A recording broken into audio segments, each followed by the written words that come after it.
Dear Tatay Digong, please bumalik ka na sa pagka-presidente. Sana kasama rin si PP Inday Sara Duterte. Namimiss ka na namin lalo na dinagdagan mo ang pensyon ng asawa ko. Paano na kami kung wala ka at si BP Sara? Please Lord, sana bumaba na ang bigas, isda at iba pang mga bilihin. Sana matulungan ang asawa ko nasa hospital sa Bislig City, Surigao del Sur ngayon. Sana nga, please, parang awa mo na Lord. Matulungan sana asawa ko.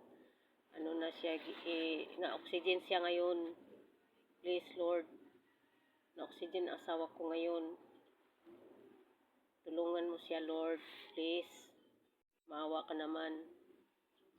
Please Lord.